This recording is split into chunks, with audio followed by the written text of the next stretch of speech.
ka-business. Pakisuportahan po natin si Alminda Mix Vlog. Ayan, makikisuyo po. Suportahan natin Alminda Mix Vlog. Ako ay nagpaalam sa atin ng maayos na makapag-reaction video sa ating mga uploads. Ayun, maayos po na nagpaalam yan. Sana po ay suportahan natin. Maraming salamat mga ka-business. God bless sa ating lahat. Hello po mga kapapi, mga ka-business. Welcome back po sa aking YouTube channel, sa aking munting bahay. Ito po ang inyong lingkod, Alminda Mix Vlog. Bumabati ng magandang gabi around Middle East. Magandang umaga po sa atin sa Pilipinas. Panibagong reaction video po natin sa ating Papa Dins TV. Dito sa kanyang YouTube channel. Ito ang pagpapatawad ni Nanay Seni dito kay Boogie at paghingi niya ng paumanhin sa ka-business family sa nagawa niya, at lalong-lalo na po sa ating pinunong si ka-business, Mr. Ka-business, na humingi si Nanay Seni ng paumanhin sa nagawa niyang kay Boogie noon at hindi daw niya itong sinasadya. So by the way guys, bago po natin umpisahan, kung baka sakali pong bago ka lang o kayo dito sa aking YouTube channel, baka po pwedeng pakisubscribe ng aking munting bahay at pakipindot na rin po ng notification bell para updated po tayo lahat sa aking mga reaction video dito sa Ka-Business Official at Papa Dins TV at sa Ka-Business Family. So at wag po natin kalimutan i-subscribe ang ating pinunong Ka-Business Official, Papa Dins TV at Ka-Business Family at ang Young Russell po, mga ka-business, mga kapapi. So ito na nga po at itong episode ni Papa Dins, itong dapat sana ay ang sadya niya dito pagpunta niya dito kay Kayla, at ito si Kayla dadalhin uli ipapacheck up doon sa doktor niya. So alam po naman natin, napanood natin yung unang upload ni Papa Din nung nakaraan na upload niya dito nang binisita niya si Kayla at dinala nila to kumain sa labas. Ay nagtatanong itong si Nanay Seni kung hindi daw niya nakikita si Boogie. So yun ang ni Papa Dins ngayon, at dinala nga itong si Boogie dito at tinanong niya na mayroon kayong hinahanap noong nakaraang naming vlog, Nanay. At sumagot naman ito si Nanay Seni na ay si Boogie, sabi niya ganon. Ayun. So ay ipa-play po natin itong maliit na eclipse na to ng ating ma-reactionan mga kapapi. Panoorin po natin. Di ba may hinahanap ka? Boogie? Asan ba? Hinahanap mo ba si Boogie nun? Ready ka na ba na makita siya ulit? Ay, pinatawad ko na siya. Uy! Sa anak ko. Pinatawad na. Si Ate Criselda. Ate Criselda, ready ka na ba makita ulit si Kuya Boogie? Ha? Sagot! Sagot! Si Nanay, okay na. Sabagay, sa inyo lang naman ni Kuya Boogie ang Ito si Ate Criselda hindi nagsasalita eh. Kasi naawa naman ako sa kore ko. Minsan naiiyak yata doon sa trabaho niya. Hindi ko rin pinatatawad. Opo. Ay nung tumek siya na, patawarin mo na si bait naman siya. O sige ka, ako alam sa iyo. Ayun. Pagbibigyan kita ka. Ayun. Ano masasabi nila pinatawad na daw ni Nanay si Kuya Boogie? Masaya naman ako kasi nagkaayos na sila. Ayun. Pero papuntahin ko ba dito si Kuya Boogie? Okay lang sa'yo, Nay? Sige, Napapakita papuntayin ko mo. sa'yo dito kasi natatakot sa'yo eh. Bakit ako mukha ba ako nakakatakot? Hindi naman. Nung napanood ko yun sa vlog, galit na galit ka man. Ngayon okay na po kayo. Nakakatawa naman na si Nanay, mga kabago. Okay na. Nawala na yung galit nawala na. At ilang buwan, ilang linggo rin ang lumipas na po. At March na, February ba yun, di ba tayo? Siguro mga 2 linggo ata, magtatatlo na hindi kayo nagkita ni Kuya Boogie, no? Si Ate Criselda parang masakit eh. Okay, ayan. Nagagaling lang sa sakit. Magaling mo lang. Lahat kami rito, sunod-sunod na. Trangkaso po. Trangkaso. Mainit. Siya lang ang hindi. Ito talaga, hindi ito. Matibay. Mataas lang kayo, mag-usap kayo ng masinsinan siguro para... Tawagin ko muna po ito. Sige. Hindi, sa mata. Baka natatapot eh. Ay, wait lang ha. Wait lang. Kay Boogie. Bawin, parang na rin yun. Ayoko na magalit talaga dun sa kay Cory dahil pag umalis yung iyak ng iyak, yun iyak ng iyak. Kaya, sabi niya, patawarin mo na. Pinatawad mo naman, alang-alang sa kanya. Teka lang, Kuya Boog, tatanong ko lang ano na ba kayo ni Cory? Para malaman din namin kung magkaibigan ba kayo o getting to know o nasang stage na ba kayo? Depend. Ha? Sa ngayon, Paps, magkaibigan mo na. Magkaibigan mo na. Okay na, magkaibigan pa lang pala sila. Okay, kasi that is para makilala talaga namin yung bawat isa, di ba? Siyempre niya, sinaya, nakikilala ko na. At ayun na, masaya kami at okay na po kaya Kuya Boogie. Sana ay so vlog ni Papa, bakit sila hindi naging okay ni nanay, galit si nanay at patid din naman ng Kuya Boogie ang kanyang pagkukulong at buong kababaang loob na tinanggap yung kanyang pagkakamali, buong kababaang loob na humingi ng tawad at pasensya ni Nanay Jenny. Kaya nga lang, nung humingi siya ng tawad, galit pa rin si nanay. At pinambuti natin ang mga nakaraang vlog na pagpunta natin dito kay Ate Kayla na hindi mo na ipakita si Kuya Boogie kasi nga galit pa rin si nanay. At nung huling vlog ko, yun, hinahanap ni nanay si Boogie. Baka nakakawala yung tuta. Ang buti, hinahanap niya na si Boogie. Ibig sabihin nun magana ang pakiramdam nila. At siyempre, para rin sa inyong kalusugan na huwag kayo masyadong magagalit. Kasi high blood ba? Nagmado lang at masaya lang. Nakakatawa nga kasi ngayon na kung ano yung nadadatnan natin sa kanya noon, nung una natin nakilala ito si Ate Kayla, umabalik na. Yung magiging palatawa niya, masaya, joker, malaking bagay po. Kaya parang hindi sumatawid sa nanay, hindi palangit eh. Oo, tsaka panay ang kulay ng buhok eh. Oo, panay ang kulay. Color na yan. Yung anak ko na lalaki, ayaw niya na mumuti yung buhok ko eh. Paano po na tawag dito? So yun mga kapapi, nakapag-desisyon na rin ako dahil okay na rin naman sila. Tuloy-tuloy yung pagtulong natin kay Ate Kayla.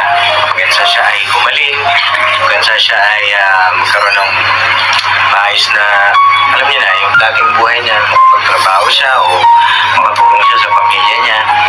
Kamusta pala si Ate Kayla dito na Maris siya. Maayos siya. Bisa, namamasyal. Pagka uwi naman siya. Saan ka na po, Steve? Saan ka na mamasyal? Doon lang sa Yan o, malapit na. Marami kay Doc ngayon. Sige. Okay lang sa'yo? O sige, tara sama ka sa amin. Salamat po. Balik ka na na. Isama muna namin si Ate Kayla ngayon. Tapos iuwi rin namin siya. No? Kasi wala rin naman siyang matulugan dun sa amin ngayon dahil full pack. Si Ate Vera, si Lito, si Kuya Tony. May message ka? Okay, Don. Nanood dyan. Naglalagay ba yung aura? Dito. Dito. Oh, ayun na si Kuya Tony. Hi, Kuya Tony. Happy great day.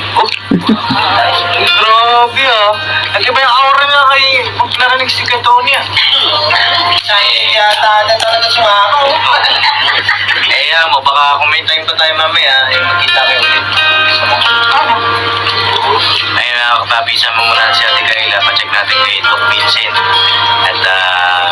magkausap din ba? Ano ba yung mga dapat gawin? Ano ba yung mga dapat inumin? At kung tuturukan pa ba siya ulit? Resitahan siya ulit ng gamot para tuloy-tuloy yung kanyang paggaling. Umiinom siya nung ano eh. Nakalalay? Vitamin. Vitamins? Anong vitamins yun? Ano ba yun eh? Enervon? Oo. Possible. Ayun. Full para sa ubo. Okay lang yun. Siya. Tara. Mag-ano ka na, magkayak ka na. Naroon ka na. Pantalong ka siguro para maganda-ganda ang ano. Bilis nyo.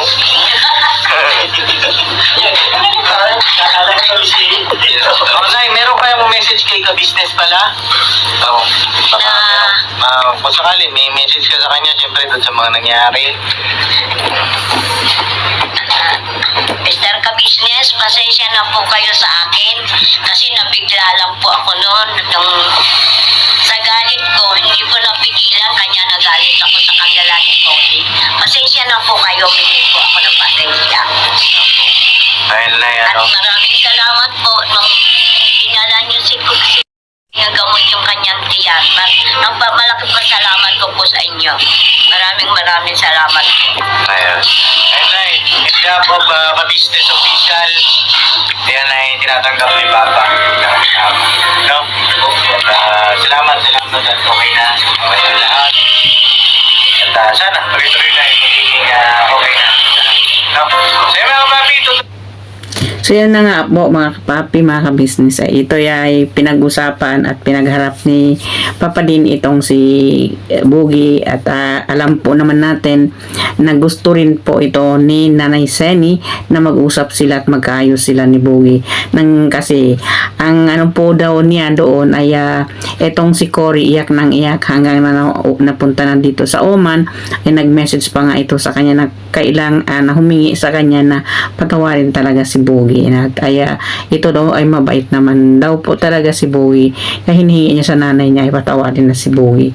So dito kay Nanay Seni, dapat po yun ay taos puso din ninyo na taos puso po din ninyo rin na patawarin si Boogie, hindi lang po nang dahil kay Cory kaya nyo pinatawad si Boogie, kundi nang dahil na rin po sa inyo kasi kayo po yung nanay ni Cory na as Boogie said ay nanay po kayo ni Cory. Ganun po yun. So, dito sa ating side lang, sa opinion lang po natin mga ka-business, mga kapapi, huwag na po natin lagyan ng mali siya noon. At huwag na natin lagyan ng hindi magandang kahulugan. Naging opinion ko lang po yun. Sana taos puso din ni Nanay Seni ang patawarin si Boogie. Hindi lang nang dahil kay Cory kaya niya napatawad itong si Boogie nang dahil din na siya ay bilang isang ina na umintindi, siya rin ay taos puso din niya yun at kusang loob niya rin ang magpatawad kay Boogie, hindi ba mga kapapi, mga ka-business. So ito na nga at dadalhin daw ni Papa Dins uli itong si Kayla sa kanyang doktor, kay Dr. Vincent para ipa-check up ulit. Kaya sila napunta dito sa bahay nila Kayla nang dahil nga doon may schedule si Kayla na magpapa-check up nga ito. So yan na nga po ang nangyari mga kapapi ay di na lang at nag-ayos sila, nagkapatawaran. Maganda na rin po yun. At ito ang sinabi ni Papa Dins dito sa nanay ni Cory na huwag masyado po kayo mag-isip at magalit ay makakasama sa inyo. Doon po naman sa tama naman po yung sinabi ni Papa Dins TV at mas maganda maluwag sa kalooban ang magpatawad Nanay Seni at yung bukal sa loob natin yung pagpapatawad sa isang tao ayun po ang makisasarap na pakiramdam na hindi wala ka ng galit at wala kang kaaway. Yun po yun mga ka-business, mga kapapi. So ito rin at tinanong ni Papa Dins kung ano bang masasabi niya dito sa ka-business. So yun na nga ang sinabi niya ay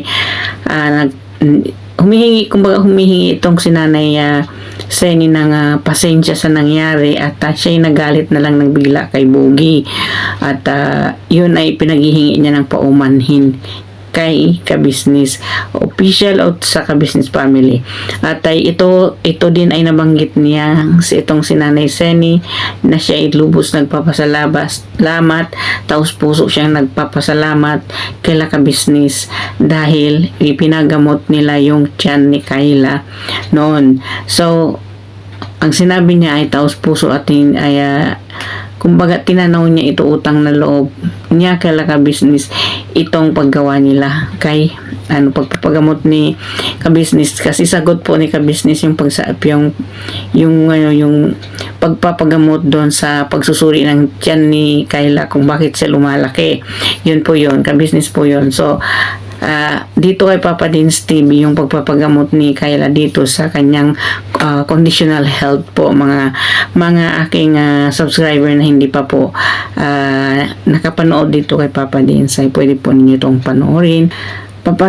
Dito po sa sa YouTube channel ni Papa Dins TV, pwede po ninyong panoorin ang kwento po ni Kayla at ang buong kasaysayan niya from the first until now, yung pagbablog ni Papa Dins dito kay Kayla at yung pagtutulong niya dito kay Kayla na ito ay mapagaling at magiging normal uli. Yun po ang aim at yun po ang aim ni Papa Dins dito sa pagpapagamot kay Kayla. Okay? So, at doon po din sa istorya ni Bogie at bakit sila nagkaaway nagkaroon ng misunderstanding ni Nanay Seni, ay panoorin po natin yon sa aking mga bagong subscriber. Paki-subscribe po natin ang ating Pinunong Kabisnes. Andun po yung love story ni Bogie at ni Cory, itong kapatid ni Kayla na nasa abroad po, ay nandun po kay Kabisnes Official ang kanilang love team, ang pagbubuuhan ng kanilang pag-ibig at na naging maiksi lamang dahil nga dito sa nanay ni Cory na nagalit kay Bogie. So doon po natin yung mapapanood sa Kabisnes Official. So sa lahat po ng aking mga subscriber, maraming salamat po. Ang mga bago kong subscriber na nag-subscribe sa akin, maraming salamat sa inyong lahat. At ito ang inyong lingkod, Arminda Mix Vlog, nagsasabi magandang gabi at magandang umaga sa Pilipinas. Please don't forget to subscribe Kabisnes Official, Papa Dins TV and Kabisnes Family, at ang lahat po ng aking Cory actors. Pakisupport po natin sila. Taong Gala Vlog, Analisa Reality TV, Anime Reactors TV, Mamples Channel, Kalingap Turak Vlog at PLC Katangay Vlog, at ang inyong lingkod Alminda Mix Vlog. Huwag niyo pong kalimutan i-subscribe, likes at share ang aking mga videos. So may Allah bless us all at bye bye po. Good night sa lahat at good morning sa Pilipinas.